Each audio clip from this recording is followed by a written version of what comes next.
Hi guys, it's Oscrix. This is the follow-up video to my Phrecia League starter. It's my Antiquarian Bama character. I just hit 100 a couple days ago on it, and it went really smooth. I farmed up all the gear for the most part that I need. It's pretty close to being done, although it needs some like large cluster action and some other crafts and things like that still. And, I can always min-max more, but it worked great. The big changes for the character since my plan is I lost all of my evasion and I gained like 4,000 ES, which is extremely good. Also became stun immune and also managed to make it so I don't have to use a mana potion anymore at the same time, thanks to Chevron's Revelation for a bunch of ES and mana regen. Wearing a body armor that's hybrid armor ES instead of armor evasion gives me all of the ES that I have too. And yeah, overall, the character works just absolute treat. It's been a lot of fun to play, and I got an Omen of Death Dancing in my white maps, and I've never used it. So, haven't really ever had a close call on the character from the get-go, pretty much. Couldn't ask for a stronger League starter. So yeah, very happy with how the character worked out. I really like Antiquarian. I think the ward that you get from Antiquarian is an extremely good layer of defense on top of a character that already has good defense. So if you build a character that's just reliant on the ward as a defense, maybe not the best, but if you have the ward as something on top of a character like this that has like 9,000 health, it's very, very, very strong. The ward right now I have is like 5k that comes back in 0.8 seconds. So yeah, extremely good, and Antiquarian is definitely worth playing. You could play a character like this on a lot of different skills, not just Bama. Anyways, now I'm going to go over the gear and the details of the sockets and a little bit about the passive tree. So here's the character's gear. I'm 100 now. I got to 100, I think, like 2 days ago now. And as you can see here, I'm pretty happy that I got 4th. I was the 4th person to reach 100 on the ladder in hardcore trade, so that's pretty cool. I didn't really expect that to happen, but I was playing a lot, and this build is pretty efficient at progressing through the game from the beginning, so that's awesome. Let's start with the bow. The bow's pretty damn good. It's got 2 T1s that I recombinated, so as a magic item, combine the 2 T1s into one item. I then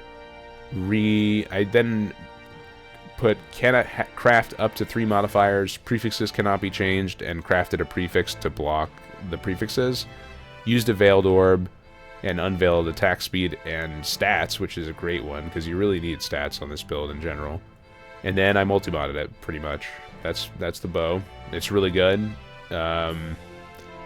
This could be slightly better from recombinating, but it's pretty much as good as it gets realistically. Ancient Skull, enough said. This item gives a shitload of damage. A shitload of damage to the character. Same with Perkle's Toe, another item that gives a shitload of damage, and you get movement speed out of it, which is, movement speed's precious. Quiver is another recombinator craft.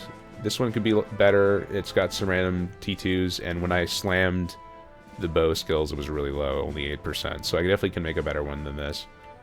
Same drill as my bow, except this is a recombinate into having one item that has flat, lightning, and life, and then recombinate that with an item that has attack speed and crit multi to get those 4 mods.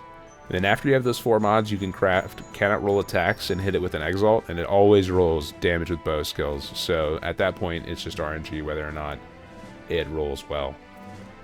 The body armor. So this is a big one. This is another recombinator. You might be seeing a trend here. Basically everything on my character is made with recombinators. This is 3 T1 stats, or 3 T1 defenses in the prefixes, T1 PDR, and a high resist.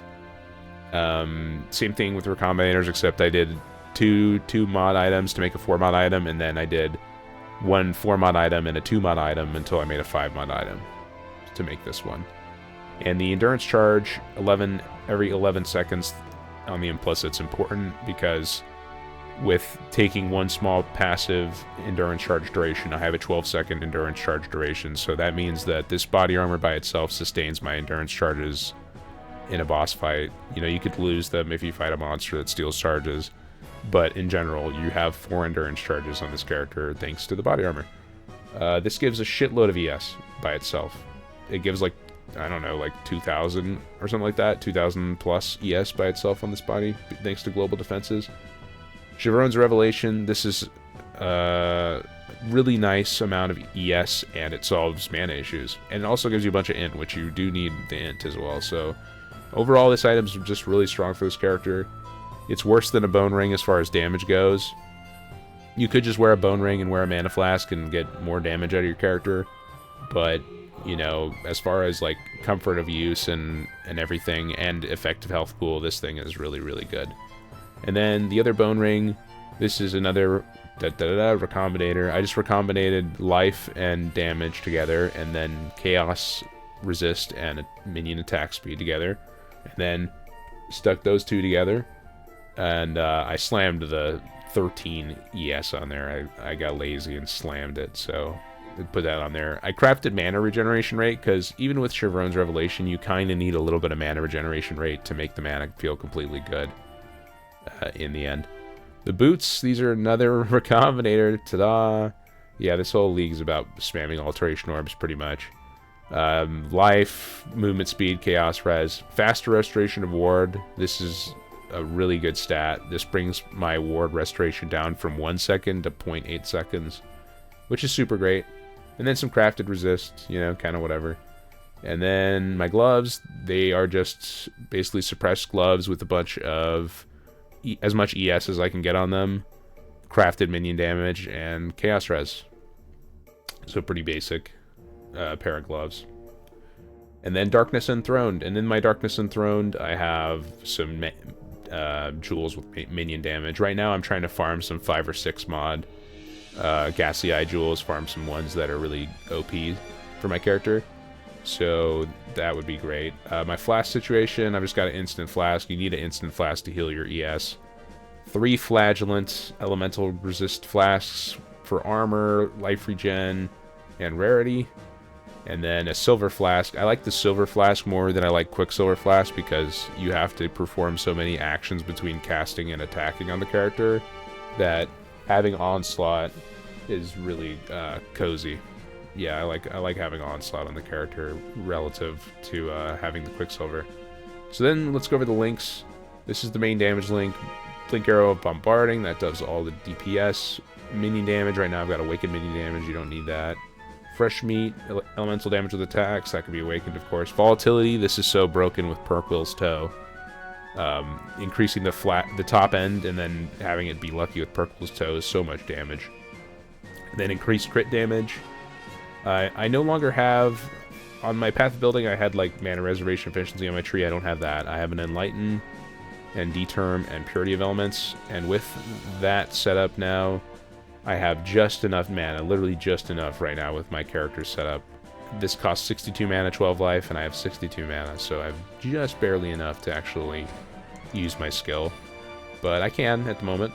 So you might have to tweak that on your character depending on how much mana and int and stuff like that you have to get it to work. Then Armageddon Brand, this is to trigger Elemental Equilibrium. Ensnaring Arrow linked to Mana Forged Arrows. This automatically shoots an arrow when you use a bow skill. You know, actually it might not even shoot an arrow now that... Oh yeah, it does. It does when you use Mirror Arrow. But I don't think you can ever shoot an arrow when you use Blink Arrow, because as soon as you use this, you have 0 mana, right? Yeah, I'm never going to get one out of it, I don't think. But if I use... Yeah, if I use Mirror Arrow, it comes out of it. Well, that's a new problem I just discovered while doing my video. You know, you're always finding problems you got to solve with builds. Anyways, Assassin's Mark. This is pretty nice because you don't have to recast it against a boss, but you could also use Conductivity.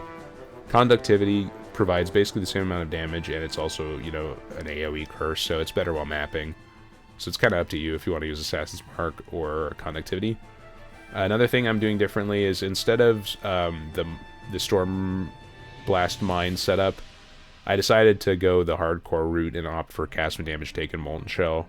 If you're playing softcore, you don't really need Cast When Damage Taken Molten Shell, but it is a really insane layer of mitigation. Because I also decided to play D-Term instead of Wrath. So I definitely cut some DPS from the character in terms of my gems here. But I'm a lot tankier. I've got like 20k armor thanks to going D-term. And that's it for those links. And then I've got Mirror Arrow of Bombarding Clones on a 4-link right now with Feeding Frenzy. This is a big damage steroid for all your minions when they hit stuff. And then Haste on Guardian's Blessing. Most people haven't played with Guardian's Blessing, so here's how it works. When Mirror Arrow of Prismatic Clones is alive, you can press your Guardian's Blessing, and now I have Haste. This has no duration at all. It lasts forever. As long as there's a clone on your screen, you have Haste. So you don't have to like recast it every 12 seconds like you did with Divine Blessing. It just stays up forever. So as long as you're in the map and you're recasting your clone when you travel like off screen from it, you're gonna keep having Haste forever, or until, you know, the clone expires. So you just keep pressing it every once in a while and you have it forever. It's very, very strong. Free aura, pretty much. Desecrate, you need this for your Flesh Offering. The Flesh Offering gives a bunch of crit. Or I'm sorry, for Spirit Offering gives a bunch of crit and crit multi. Precision on Arrogance, so that way, you know, better for your mana. Flame Dash, teleport around, of course. And that's about it. Yeah, that's about the whole character here. That's all for the sockets, at least. And then let's go over the passive tree real quick. So the passive tree is definitely different, and this is like a much more like expensive iteration of the character. I've got a Green Nightmare in here that I farmed up. A lot of this stuff in here I farmed myself, by the way, so you can definitely do this if you don't have the money. As long as you are willing to get like the idols and scarabs and shit to farm stuff, you can do it. So Green Nightmare, this was pretty quick to farm using idols and scarabs. This gives a bunch of suppress, like 27 or something like that, with the tattoos that give cold resist. So each one of these gives 4%. And then this thing gives like, I don't even know. Oh yeah, this gives 12%, 4%, 4%. So this gives 20, and then this gives 7. So yeah, 27% between all of these nodes here. 27 suppress for 1 jewel socket, extremely good there. I'm also taking this life wheel for reduced cost. So that way I can actually use my thing, and it's a good life wheel too. That's different from my tree. This is where I have the Elegant Hubris with Supreme Decadence. Life recovery applies to ES as well as your health, so you get double effectiveness out of your health pot, and you can recover ES. And I was also lucky enough to get one that has Slumlord right here, so 1 point for 80% minion damage. That's pretty fucking efficient. If you were... It also has 12 aura effect here too, which is really good, but I don't have it clicked right now. I haven't figured out how to make that work yet. It doesn't seem particularly worth it. But if you could get like one that had Slumlord here and here, that'd be insane. And Slumlord here would be really good value too, because this is a 2-point node, so 40% minion damage per point is definitely worth it. And then large cluster time. So I've got my first large cluster relatively done. It has T2 life, so not perfect, but it's got everything else I want. All attributes are really nice. Int is great because you get ES and mana. You need int and dex, a lot of it, to wear your gear and equip your gems, so that's really nice. And then, yeah, effect and attack speed. That means that every single one of these small passives gives me 5 all attributes, 9 max life, 13% damage, and 4% minion damage and attack speed, which is really, really, really strong. I have one of these here, and then I've got a medium cluster jewel with Blessed Rebirth and Renewal. Blessed Rebirth is extremely, extremely useful on this character when you start doing T17s and other really hard content that threaten your clone's life. That makes it so they can't be damaged for 4 seconds after they are summoned, and you're constantly resummoning them, so this basically just makes them unkillable and unstunnable and all of that. It's very useful. And then the other node is Renewal, which just gives them 5% chance to deal double damage while they're on full life, and thanks to Blessed Rebirth, they're basically on full life the whole time, so they get 5% double damage chance. Here's where I take the Endurance Charge Duration, small passive here. So that makes it able to be restored by my body armor. It makes it a 12-second duration, and then my body armor is 11 seconds. Hang on, PoE Dan, I'll trade with you in a second, man. I probably should have put on D&D for the video. Minion wheel with accuracy, you know, some random life, crit and crit multi. And then I've got another little baby goober, large cluster jewel that I haven't finished here. You can see I missed the fracturing orb on this one. Wah, wah. But it's still got 35 effect and attack and cast speed. It doesn't have life or ES. If you hit ES on here, it's actually really good too. So life or ES are kind of wins. They both give you a lot of effective health. So yeah, getting flat ES is pretty cool too. So just a bunch of more damage and attack speed per node. And I would really like to take these last 3 points too, but I don't honestly know where in the world I'm going to cut for my tree to get those 3 points. It's really tight. Like, maybe in some dimension I'm able to cut these 2 suppress nodes that aren't particularly necessary. I can definitely at least cut one if I increase the suppress implicit on my gloves. And maybe I could cut a little bit of life here, or maybe I could get rid of these life nodes and path through these strength nodes. And then just take this and that, and that would be what, 1, 2, 3, 4. Get 2 points from that. So that might be it. Just cut one suppressed node and like drop this % life. That's probably it. And yeah, the big changes, I think that's most of the changes. I also have Unwavering Stance now because I don't have any evade on my character, so just get stun immune from Unwavering Stance. Don't need to wear an immutable force like I planned for on my character's POB anymore. I think that summarizes it up for the most part. Yeah. So yeah, you can see my stat lines: 5,097 life, 4,258 shield, 4,635 ward. That comes back every 0.8 seconds. Extremely fucking tanky character. Tons of damage. And works great. If you have any questions, or you want to watch the build, play some more, or you want to talk to me in general and tell me that my build is trash and that I have no good general ideas, don't do that. But I do welcome hate watchers.